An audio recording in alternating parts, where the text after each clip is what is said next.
season. Shannon, big night on Sunday night. Who's going to win this one?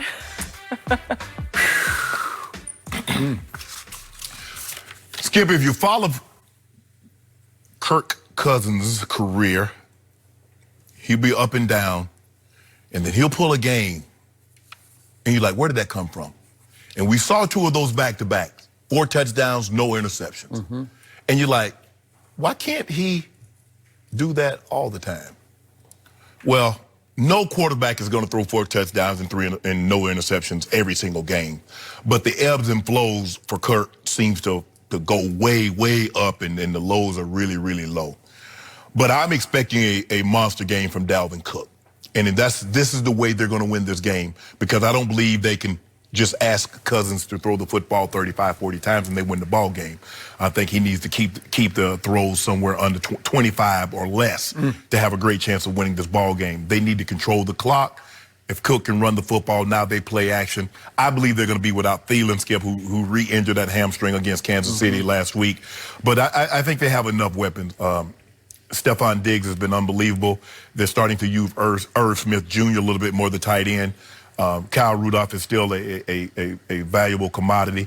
And the defense. But I think the game is really going to fall on the hands of the defense because you can't let Zeke get off. If Zeke gets off, it's over.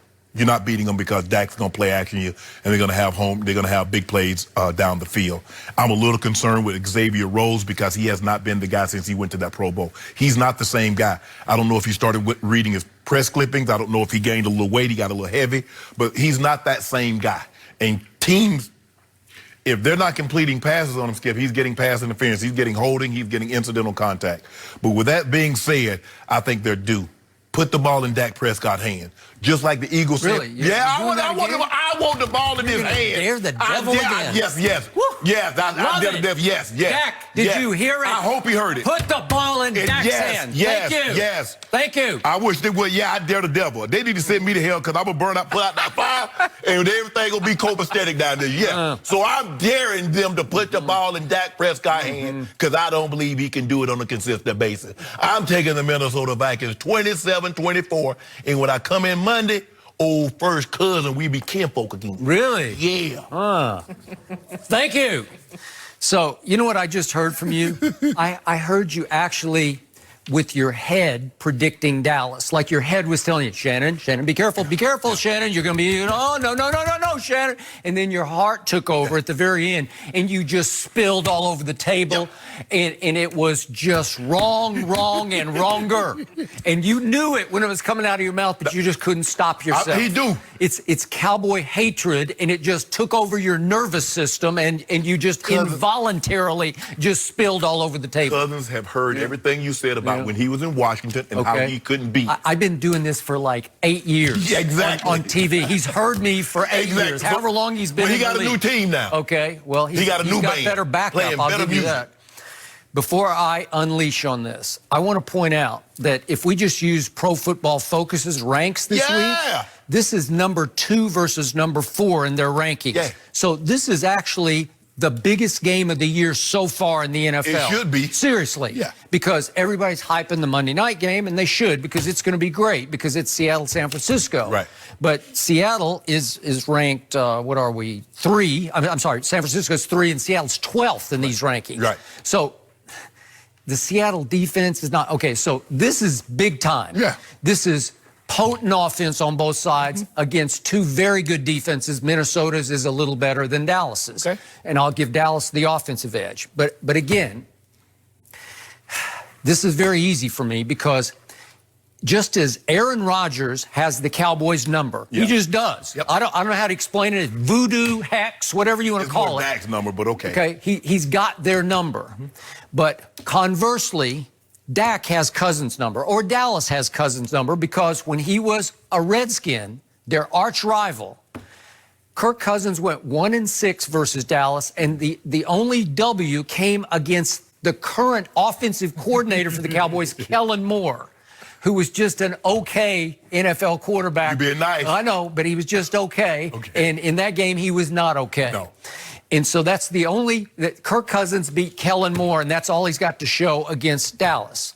Yeah, when So- you're okay quarterback, you become a coordinator at 29. Yeah, there you go. Thank you. That about sums it up. Okay, so to me, once again, this is going to boil down to what it always boils down to. Dak Prescott will make more key plays than Kirk Cousins. Kirk Cousins will make some plays in this game because he always does. He's pretty good. Yeah. In fact, in moments and stretches, he's sensational. Yes. I give you that. But can we hark back to the first time Dak and Kirk Cousins met? It was game number 2 of Dak's rookie year at Washington. And remember, Dak lost his opener to Eli. Remember this? At Jerry World. It was a close game. Well, you remember that, Giants fan. But Eli won that one. Yeah. But Dak played pretty well in that game. You say, wait a second, as a fourth rounder trying to replace Tony Romo, he's looking like he might be able to stand up to this test. So he goes to Washington, and he's down 23-20, and it's 3rd and goal from the 6 with Kirk Cousins driving to make it 30-20 with about 10 minutes left in the game. And if they get to 30-20, I don't know. Here's the play. It might be over. And he goes to church, as in he threw it to Barry Church, who happened to play for my team. And that just changed the whole game. That's a cardinal sin interception. Yes, right? you don't throw it front side and quarters coverage. You just don't do it. You do not do it. And again, he tried to find Pierre Garçon, and he didn't see Barry Church for whatever reason. And guess what my quarterback did? He went 11 plays, 80 yards, touchdown. That was when Alfred Morris was in for Zeke because Zeke was dropping the football. That was his second game of his career. And Dallas comes back to win that game 27-23. Then what happened on Thanksgiving of that year back at Jerry World? Cousins at Dak. What happened in that game? My goodness. Kirk Cousins threw a party at Dallas. Yeah. But you were talking about limiting him to 25 throws. He threw it 53 times in that game, but guess what? He completed 41. Is that good? 41 of 53? Great. How about 449? Does that work for you? Does 3 touchdowns to no interceptions work for you? Yeah. Yep, except what happened in the red zone? Exactly. Red zone was no zone for Kirk Cousins. He went 2 of 5 in the red zone, while my guy threw on for only 195 yards in that game, but he went 4 touchdowns in 4 red zone attempts, right? Yeah. Guess what? My guy won 31-26 in that game, and he had a QBR, Dak did, of 97, scale of 0 to 100. Kirk had an 85, but he missed on all the key throws in the red zone, just as we saw him miss on that one that went to church, right? Yeah. Okay, so that just sums up. That's Kirk Cousins versus Dak Prescott, and it has routinely happened against Dak because Dak is now 4-0, and he's going to be 5-0 on Sunday. 5-0, and again, I'll go 4-1. close game, and I think it's going to be a battle, and I think it's going to go to the wire. But my guy will make 1 or 2 more key plays than your guy. You are betting on Kirk Cousins at Dallas. That's a mistake. Well, I think the thing is that the defense, the Vikes defense, Skip, was going to have to play a huge role because you're like their top 10 defense and rush defense and pass defense. But they got to, Skip, look, I know you have the utmost respect, but you love Dak. But, Skip, I can't let Zeke run the ball. Because if I let Zeke run the ball, they're going to play action man. Then Amari's going to be wide open. Gallup's going to be wide open. The tight ends will be there. You got to take it away. Now, you got Danielle Hunter. You got Joseph. You got Griffin. You got guys that can. It's going to be a great matchup to watch the offensive line of Cowboys and the defensive line of the Vikes. Okay. Nobody can negate a pass rush any quicker than Ezekiel Elliott. Yeah, exactly. Right? And that's what you got to be careful of. So you he does have 3 straight 100-yard games. And trust me on this. He will take it as a personal challenge to outperform Dalvin Cook, who is leading the league in rushing, and Zeke is not leading the league in rushing. He's 4th in the league in rushing, and he doesn't love that. He's been talking about it this week. Nobody takes a challenge better than Zeke does, right? Right. So I think you are pretty nervous that my running back's going to get loose. That's what concerns me, because they saw Damian Williams last week. Dallas watching, taking off tape, like, hold on. This guy went for 130, almost 140 yards. He did have a 91-yarder skill, but Zeke's like, hey, I might not get to have a 91-yarder, but there are things I see against this Vikings defense that we can take advantage of. And we know the Cowboys' offensive line is better than the Chiefs' offensive line, considering they were down 3 starters. So that's what concerns me, because if Zeke has a 91-yarder, he'll rush for 300 yards. Yep. And that's what I'm not afraid of Dak. You think I'm afraid of Dak? No. I'm afraid of Zeke. That's what scares me. Zeke keeps me up at night. The other guy's like, I sleep good. Are 8 you hours. listening, Rain Dakota Prescott? Yeah, listening. Rain as in R-E-I-G. Yeah, he go rain interceptions for us. Really? 2 of them. Really? Yeah, Well, I got go 2 to of them. 3. Go to 3. No, 2. Go, come 2. on, give me 3. 2. Going once, twice, 3 times. He threw 3 against Green Bay, and you said he deserved all 3. It is. You get 2. Right? Okay. 2. So I'm going to go close game because I'm objective about this, but I am, and I'm going to go 26-23 Dallas, and here's my difference maker.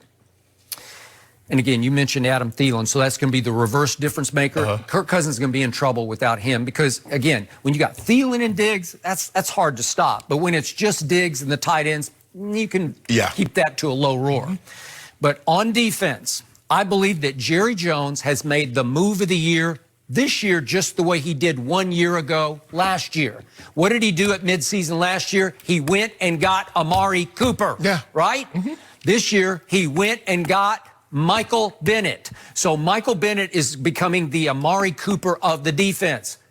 He is a disruptor. Yeah. He's going to be a difference maker. They played differently. They looked differently because he inspired DeMarcus Lawrence. And they know, and Skip, they know, having faced Cousins in Washington, if we get to, he's a guy, Skip, that if you get to him early, he can't dig himself out of the hole. We've seen, like Dak threw a horrible interception, he dug himself out of it. Well, if we get to Cousins early, he doesn't dig himself out of the hole. And so that's what, they're going to come. They're going to be relentless in their pressure. You have to stay ahead of the sticks. You can't get 2nd and 12. You can't be 3rd and 10 because that front four will put pressure on Cousins. And if they get to him early,